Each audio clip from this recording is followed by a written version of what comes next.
உலகத்தின் அடையாளங்களில் ஒன்றாக இருக்கக்கூடிய மஹ்தி அலைஹிஸ்ஸலாம் நீங்க தான் அப்படின்ன உடனே நானான்னு சொல்லி கேட்டேன். உடனே ஆமா நீங்க தான் சொன்ன உடனே டக்குன்னு நான் முழிச்சேன், கனவு கலைந்து விட்டதுன்னு உடனே அந்த சுத்தி உட்கார்ந்து திக்ரு மஜ்லிஸ்ல இந்த பயான்ல உட்கார்ந்துட்டு இருக்கிறான் பாருங்க. சுப்ஹானல்லாஹ், அல்லாஹ் அக்பர், எவ்வளவு மூளை செலவு செய்திருக்கிறான் பாருங்க.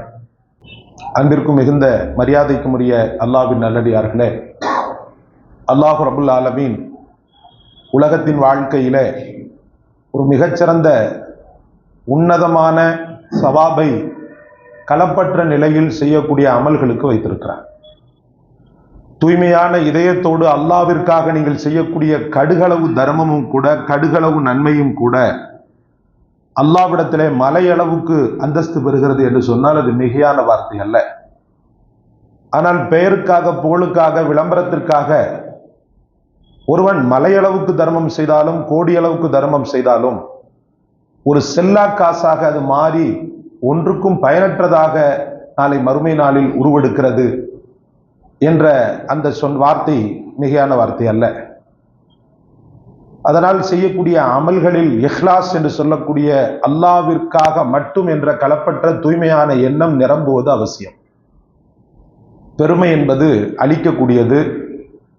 பெருமையினால் குர்ஆன் திலாவத்து காரி, ஒரு சிறந்த ஒரு ஆலிம் அப்படின்ற அந்த பட்டத்தை ஒருவன் பெற்றிருந்தாலும் பெருமையின் காரணமாக அவைகள் முழுக்க முழுக்க முழுக்க பலனற்று போனதாக, ஒன்றுக்கும் லாயக்கற்றதாக உருமாறி விடுகிறது. சகோதரர்களே, பெருமானார் ஸல்லல்லாஹு அலைஹி வஸல்லம் சொல்வார்கள், மறுமை நாளிலே சுஹதாக்கள் என்று சொல்லக்கூடிய வீர தியாகிகள் எழுப்பப்படுகிறார்கள். எழுப்பப்பட்டு அவர்களுக்கு சொர்க்கம் வாஜிபாக்கப்படுகிறது, சொர்க்கம் நிர்ணயம் செய்யப்படுகிறது. ஆனால் அல்லாஹ் ரப்புல் ஆலமீன் அந்த கூட்டத்தை டார்கெட் பண்ணி சுஹதாக்கள்ல சில பேரை அல்லாஹ் ரப்புல் ஆலமீன் நரகத்திற்கு அனுப்புகிறார். அப்ப அவங்க கேட்கிறாங்க, இறைவனே உனக்காகத்தான் நாங்க எல்லா காரியத்தையும் பண்ணோம், அப்படி இருக்கையில நீ இரத்தத்தை ஓட்டிய உயிர் சேதத்தை உனக்காக செய்த எங்களை, உயிரை தியாகம் செய்த எங்களை நரகத்தில் போடுவது எப்படி தகும் என்று கேட்கும் போது அல்லாஹ் ரப்புல் ஆலமீன் உடனடியாக சொல்வான், நீங்கள் செய்த அனைத்துமே எனக்காக செய்யவில்லை.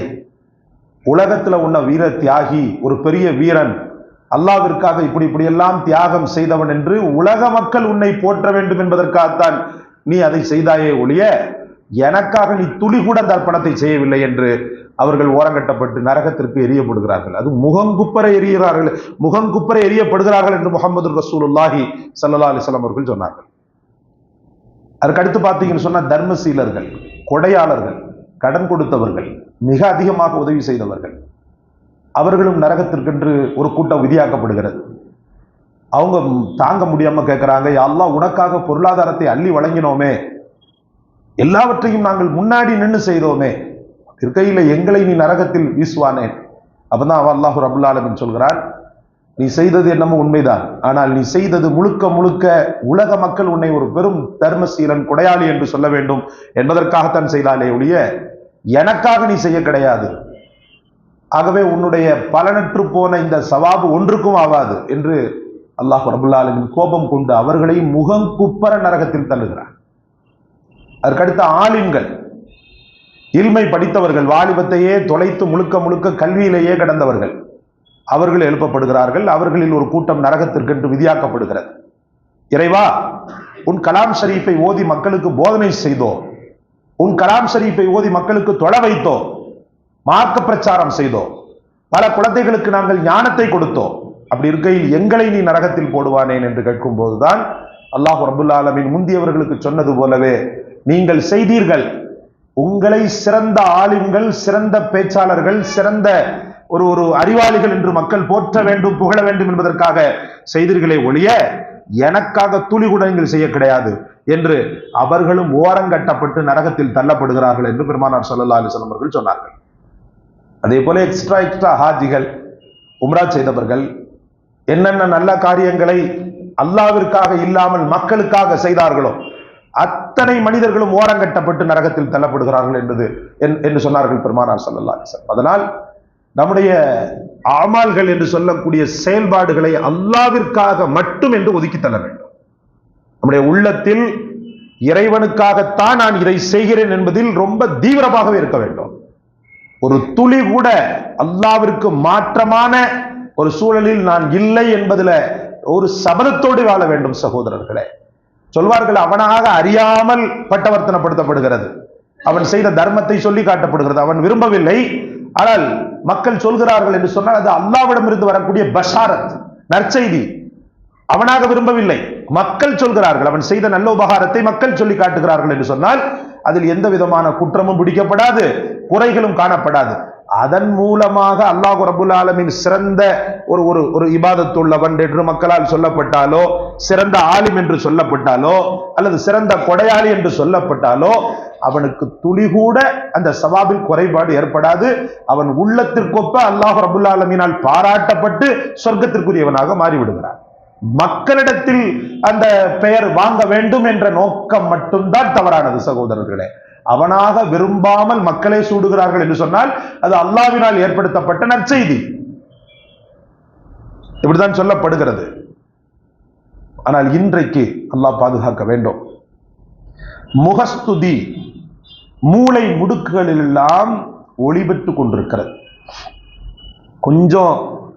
நம்ம கொஞ்சம் பெரிய ஆள் மாதிரி ஆயிட்டோம், நம்மளை ஒரு 4 பேர் பரவாயில்லைங்க நீங்க நல்லா பேசுறீங்க, பரவாயில்ல நீங்க நல்ல ஆளா இருக்கிறீங்க அப்படின்னு சொல்லி கொஞ்சம், முக்கியமாக இந்த ஃபேஸ்புக் வாட்ஸ்அப் எப்போது வந்ததோ அப்ப முகஸ்துதிக்கெல்லாம் இஹ்லாசுக்கெல்லாம் வேலை இல்லாமல் ஆகிவிட்டதோ என்று சொல்லக்கூடிய அளவுக்கு அவன் செய்த அமல்களை பட்டவர்த்தனப்படுத்திடலாம் சகோதரர்களே.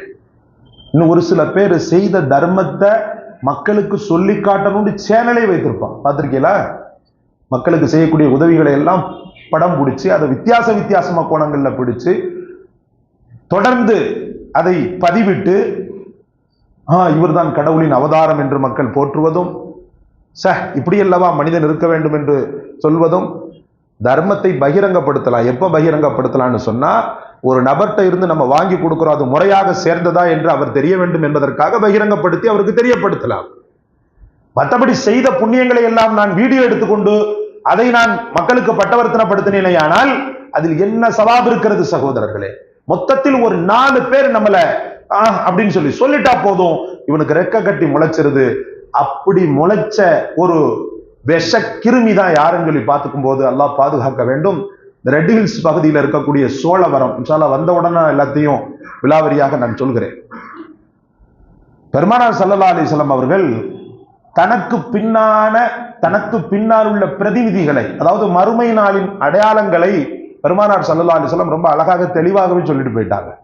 அதுல முக்கியமான அடையாளமாக பெருமானார் ஸல்லல்லாஹு அலைஹி வஸல்லம் அவர்கள் சொன்னது தஜ்ஜாலுடைய வருகை. இந்த தஜ்ஜாலுடைய வருகைக்கு பிறகெல்லாம் சீக்கிரத்துல உலகம் அழிஞ்சு போகும். அதே போல யஜூஜ் மஜூஜ் கூட்டத்தாருடைய வருகை.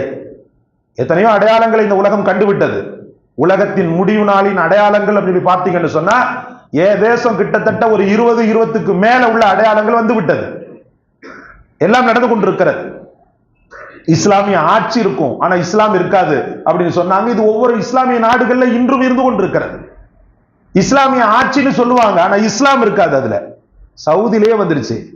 சவுதி அரேபியாவிலேயே இஸ்லாம் இருக்கு, இஸ்லாமிய ஆட்சி இருக்கிறது, ஆனா இஸ்லாம் இல்லை சகோதரர்களே, இஸ்லாம் இல்லை. அல்லாஹ் பாதுகாக்க வேண்டும். ஹஜ்ஜுக்கும் உம்ராவுக்கும் முருகனையும் மீனாட்சியும் கூப்பிட்டது மட்டும்தான் பாக்கி, மத்த எல்லாத்தையும் பண்ணிட்டான், கொஞ்சம் கொஞ்சமா பண்ணிக்கிட்டு இருக்கிறான் இப்ப இருக்கக்கூடிய இப்லீஸ்.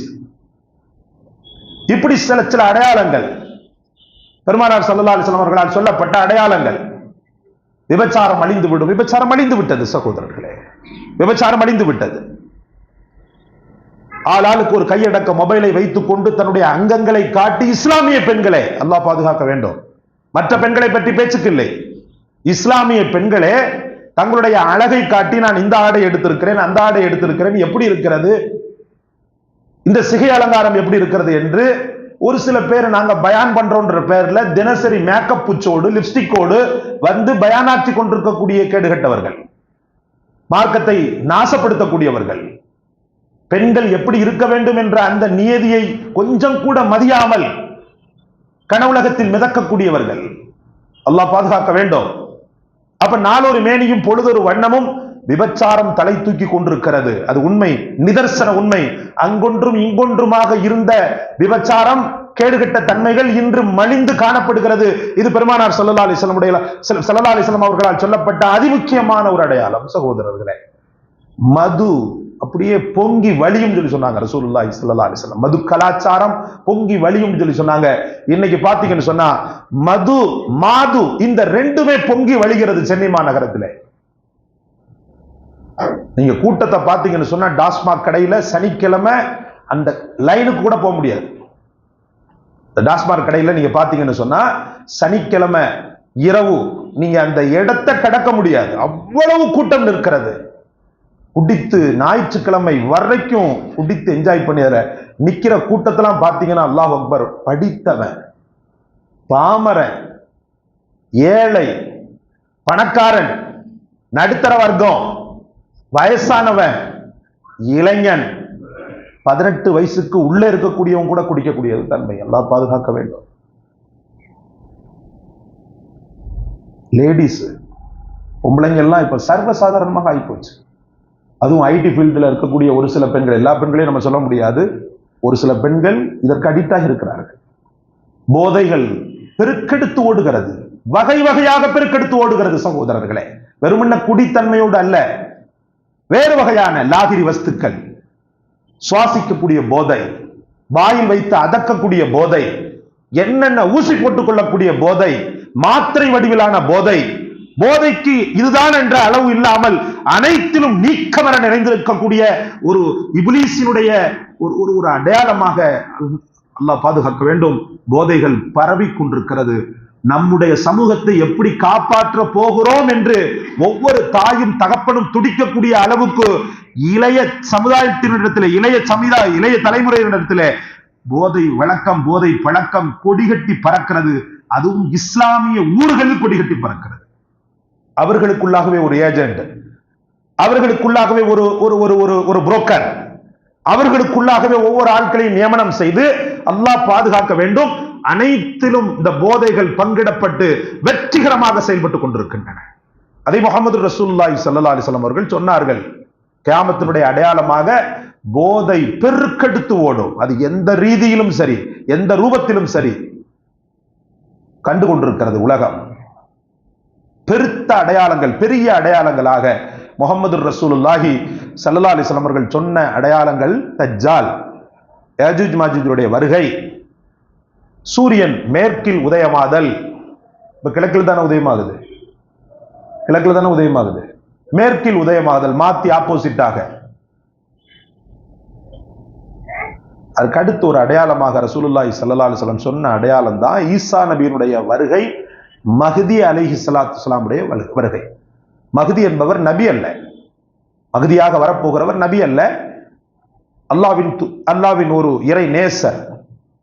அவருடைய அறிவிப்பை பற்றி பல 50க்கும் மேற்பட்ட ஹதீஸ்கள் இருக்கின்றன. ஆணித்தரமான, ஊர்ஜிதமான, நம்பகத்தன்மை மிக்க சஹீஹான ஹதீஸின் அடிப்படையில ஹஜ்ரத் மஹ்தி அலைஹிஸ்ஸலாம் ரசூலுல்லாஹி ஸல்லல்லாஹு அலைஹி வஸல்லம் சொன்னார்கள், கியாமத் நாளுக்கு சமீபமாக மஹ்தி தோன்றுவார், சத்தியத்தை நிலைநாட்டுவார். காபத்துல்லாவிலே அவர் என்ன செய்வார்? அவர் பையத் செய்வார். அவரை காபத்துல்லாவில் வைத்து மக்கள் புரிந்து கொண்டு பையத் செய்வார்கள். ஆரம்பத்தில் அவர் ஒரு நாளிலே அல்லாஹ் தஆலா அவரை பற்றியுள்ள எண்ணங்களை மக்களுடைய உள்ளத்தில் விதைப்பான் சொன்னாங்க. அதுக்கடுத்து முக்கியமான ஒரு அடையாளமாக என் தந்தையின் பெயரும் அவருடைய தந்தையின் பெயரும் ஒரே மாதிரி தான் இருக்கும் சொன்னாங்க. என்னுடைய தாயின் பெயரும் அவருடைய தாயின் பெயரும் ஒரே மாதிரி தான் இருக்கும், என்னுடைய வம்சத்தில் இருந்து அவர் வருவார் அப்படின்னு சொல்லி சொன்னாங்க.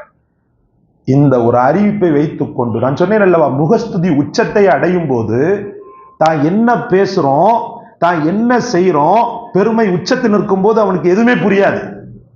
அந்த மாதிரி சோழவரம் பகுதி, ரெட் ஹில்ஸ் சோழவரம் பகுதியில அந்த பள்ளியினுடைய தலைவராகவும் அந்த பள்ளியினுடைய இமாமாகவும் ஒரு பாக்கவி ஒருவர் யாக்கூப் என்ற நபர் பணிபுரிந்து வருகிறார் இமாமாக. திக்ர் மஜ்லிஸ், தரிகாவினுடைய ஒரு பெரிய உபதேசங்கள் அப்படின்ற பேர்ல மக்கள் கூட்டம் கூட்டமாக வருவதும், அந்த ரெட் ஹில்ஸ் பகுதியில் உள்ள அக்கம் பக்கத்தில் உள்ள ஆண்கள் பெண்கள் வந்து குழுமி இருந்து பெண்களுக்கு மேலேயே ஆண்களுக்கு கீழே என்று ஏற்பாடு செய்து வாரத்துக்கு ஒரு நாள் திக்ர் மஜ்லிஸ் நடத்துவதும், ஒரு யூடியூப் சேனல் வைத்து நடத்துவதும் இப்படியே சென்று கொண்டிருந்திருக்கிறது. ஒரு கட்டத்தில் ஒரு 1.5 வருஷத்துக்கு 2 வருஷத்துக்கு முன்னாடி ஒரு இதை ஒன்று அறிவிப்பு செய்கிறார். நான் ஒரு கனவு கண்டேன், அந்த கனவுல பாத்தீங்கன்னு சொன்னா பள்ளியை பார்த்தேன். அந்த பள்ளி மலேசியால சிங்கப்பூர்ல இருக்கிற பள்ளி மாதிரி இருக்குது. மலேசியால சிங்கப்பூர்ல இருக்கிற பள்ளி இவருடைய காணொளியில் வந்தது. சிங்கப்பூர்ல இருக்கிற பள்ளி மாதிரி இருக்குது. நான் அங்க அப்படி போய்கிட்டே இருக்கிறேன். அந்த பள்ளியினுடைய இமாம் யாருன்னு சொல்லி பார்த்தா கௌசுல் ஆலம் ஹஜ்ரத் முஹீதீன் அப்துல் காதிர் ஜிலானி 1000 வருஷங்களா அந்த பள்ளியில இமாமா இருந்தாங்க. துணை இமாம் யாருன்னு சொன்னா இப்ப மண்ணடியில் இருக்கிறார் அப்துல் ஹக்கீம் பாக்கவின்னு ஒருத்தர். அது அவருக்கு தெரியுமா என்ன தெரியல, அவரு துணை மாமா. அப்படி இருக்கையில ஒரு நபர் வந்து தேன் நெல்லிக்காய் வந்து என் கையில வந்து கொடுத்தாரு. அந்த தேன் நெல்லிக்காவை நான் சாப்பிட்டேன், அல்லது சாப்பிட்டேன்னு சொன்னாரா சாப்பிடலன்னு சொன்னாரா தெரியல. தேன் நெல்லிக்காவை வைத்துக் கொண்டிருந்தேன். அப்ப எல்லாரும் சொன்னாங்க நீங்க தான் மஹ்தின்னு சொல்லி சொன்னாங்க. உலகத்தின் அடையாளங்களில் ஒன்றாக இருக்கக்கூடிய மஹ்தி அலைஹிஸ்ஸலாம் நீங்க தான் அப்படின்ன உடனே நானான்னு சொல்லி கேட்டேன். உடனே ஆமா நீங்க தான் சொன்ன உடனே டக்குன்னு நான் முழிச்சேன். கனவு கலைந்து விட்டதுன்னு உடனே அந்த சுத்தி உட்கார்ந்து திக்ர் மஜ்லிஸ்ல இந்த பயான்ல உட்கார்ந்துட்டு இருக்கிறான் பாருங்க. சுப்ஹானல்லாஹ், அல்லாஹ் அக்பர், எவ்வளவு மூளை செலவு செய்திருக்கிறான் பாருங்க. பாக்கவி வேலூர் பாக்கியாத் சாலிஹாத்துல பட்டம் வாங்கியவன். மேபி உஸ்தாத் அங்க ஓதுன மதரசால தான் பட்டம் வாங்கி இருக்கிறான். கடைசியில் இந்த வீடியோ வைரல் ஆகி, எப்படி இந்த வீடியோ வைரல் ஆச்சுன்னு சொன்னா முஆவியா ரலியல்லாஹு அவர்களை பத்தி தப்பாக பதிவு போட்டான் சென்னை உலமா, அதாவது ஆலிம்கள் தளத்துல. எப்படி நீ சஹாபிய வந்து நீ தவறான முறையில பதிவு போடுவேன், இதுதான் வந்து கருத்து பேதமை ஏற்பட்டது. அதுக்கு பிறகு யாரோ ஒரு நபர் என்ன பண்ணாருன்னா, அவன் முஆவியா ரலியல்லாஹு பத்தி பேசுறத ஆச்சரியமா சொல்றீங்களே, தன்னையே மஹ்தின்னு சொல்லி அவன் பேசியிருக்கிறான்னு சொல்லி அந்த வீடியோ ரிலீஸ் பண்ணார். ரிலீஸ் பண்ண உடனே உலமாக்களுக்கு மத்தியில பெரிய கொந்தளிப்பு. ரசூலுல்லாஹி ஸல்லல்லாஹு அலைஹி வஸல்லம் என்னுடைய வம்சத்துல இருந்து வருவாரு, காபத்துல்லாஹ்ல வச்சு மக்கள் பயத்து வாங்குவாங்க, ஒரு பெரிய அடையாளம், அது ஒரு பெரிய அமானிதம். அது அந்த அமானிதத்தை மக்கள் தன்னை கொஞ்சம் அப்படி சொல்றாங்கன்றதுக்காக இப்படி சொல்லி சம்பாதிச்சு வளர்ச்சியை பெருக்கிக் கொள்ளலான்னு சொல்லி நினைக்கிறியான்னு சொல்லி உலமாக்கள் அத்தனை பேரும் போய் பாக்கவிகள் போய் கேள்வி கேட்டதுக்கு நான் வரக்கூடாதுன்னு சொல்லி இருக்கவா செய்து அப்படின்றாரு. ரசூலுல்லாஹி ஸல்லல்லாஹு அலைஹி வஸல்லம் அவருடைய விஷயமாக 50 ஹதீஸ் சொல்லி இருக்கிறாங்க. அந்த 50 ஹதீஸ்ல எதுவுமே உனக்கு ஒத்து போகல. இன்னொரு ஆச்சரியம் நான் சொல்லிடுறேன். அவங்க தாய் தப்ப சாதி பாஷர்ல தான் இருக்கிறாங்க. அந்த நபருடைய தாய் தப்ப சும்மா இந்த பிளாட்பாரத்துல கீரையும் கத்திரிக்காயும் வித்துக்கிட்டு வாப்பா இருக்கிறார். அதுக்கு என்னென்ன வியாக்கியானம் கொடுக்குறான், நேரம் இல்ல, நான் பேசுறதா இருந்தா 1 மணி நேரம் பேசணும் இந்த தலைப்புல. என்னென்ன வியாக்கியானம் கொடுக்குறான். உனக்கு ரசூலுல்லாஹ்வுடைய வாப்பாவுடைய பேர் உங்க வாப்பாக்கு இருக்குதா? உன் வாப்பா பேர் ஜெயினுல் ஆபிதீன்ல, ஜெயினுல் ஆபிதீன்ல அப்துன்னு வந்திருக்கு தானே செய்து. வியாக்கியானம் கொடுக்குறான் பாருங்க. அப்து அப்து அப்துல்லா ரெண்டும் ஒண்ணுதான். அப்ப உங்க தாயார் பேர் சாஜிதாலோ, ஆமினான்ல ரசூலுல்லாஹ் சொன்னாங்க. ஆமினான்னு சொன்னா சாஜிதா என்பது சிரவணக்கம் செய்பவள், அதாவது சிறை நம்ம தலையை வந்து சஜிதா பண்ணக்கூடியவள். ஆமினா என்பவள் ஈமான்தாரி. சஜிதா பண்ணக்கூடியவளுக்கு ஈமான் இருந்தா தான் அவன் சஜிதாவை ஏற்றுக்கொள்ளப்படும் சொல்லி எதையோ போட்டு குழப்பி மொத்தத்துல தன்னை மகதின்னு சொல்லி கடைசியில உலமாக்கள் அத்தனை பேரும் போர்க்கொடி தூக்கி அந்த நபரை, ஏன்னா ரசூலுல்லாஹி ஸல்லல்லாஹு அலைஹி வஸல்லம் சொன்ன அடையாளங்கள் தனக்கு இருக்கிறதுன்னு சொல்லி ஒருத்தன் வாதிட்டான்னா அது எங்கேயோ ஒரு ஓரஞ்சாரத்தில் இருக்கக்கூடிய வாதிட்டான்னு சொன்னா சாதாரண விஷயமா நம்ம இதை எடுக்க முடியாதுன்றதுனால பாக்கியாத்துல ஆளை அலேக்கா தூக்கிட்டு போய் உஸ்தாத்மார்களுக்கு முன்னாடி நீ பேசுறது தவறுன்றத நீ ஒத்துக்கோன்னு சொல்லி அந்த வீடியோ காணொலியும் பாக்கியாத்துல நடந்த காணொலியும் போட்டாங்க. அத்தனை பேருக்கு முன்னாடி நான் தான் மகதி ஆகுவதற்கு வாய்ப்பு இருக்கிறதுன்னு சொல்லிட்டான் சகோதரர்களே. அதனால அல்லாஹ் பாதுகாக்கணும். மக்களுக்கு எல்லா ஜும்மா மேடைகளிலும் இந்த வாரம் இதைத்தான் பேச சொன்னாங்க. முழுமையாக உங்களுக்கு புரியாதுன்றதுனால அதை நம்ம பெருசா சொல்லல. எவனாவது ஒருவன் நான் தான் ஈசா, நான் தான் மூசா, நான் தான் இன்னொரு நபி, நான் என்ற வார்த்தை ஒருத்தன் பிரயோகிச்சான்னு சொன்னா சந்தேகத்திற்கிடமாக செருப்படி கொடுத்துருங்க. நீங்க ரசூலுல்லாஹி ஸல்லல்லாஹு அலைஹி வஸல்லம் சொன்னது மஹ்தியை மஹ்தி என்று தான் சொல்ல மாட்டார். அவர் அல்லாஹ் தஆலா மக்களுக்கு புரிய வைப்பான். மக்கள் மஹ்தி என்று அறிந்து பயத் செய்வார்கள் என்று சொன்னார்கள். அத்தனை அகீதாவையும் உடைக்கக்கூடிய விதத்துல ஒரு பெரும் பாவத்தை செய்து கொண்டிருக்கக்கூடிய அந்த நபர் பாக்கவி என்ற பெயரிலே, அல்லாஹ் யாக்கூப் என்ற பெயரிலே அல்லாஹ் பாதுகாக்க வேண்டும், நம்முடைய ஈமானை பாதுகாக்க வேண்டும். அதனால் அப்படி ஒரு கான்டாக்ட்ல யாராவது உங்களுக்கு தெரிஞ்சிச்சுன்னு சொன்னா அந்த மக்களுடைய ஈமானை நீங்கள் பாதுகாத்தவர்களுக்கு புரிய வைத்த அந்த நாசகாரத்திலிருந்து, நாசகார நபர்களிடமிருந்து நீங்கள் காப்பாற்றுங்கள். அல்லாஹ் நம் அனைவருக்கும் தௌஃபீக் செய்வானாக. அனைத்து மக்களையும் ஈமானோடு பாதுகாப்பானாக.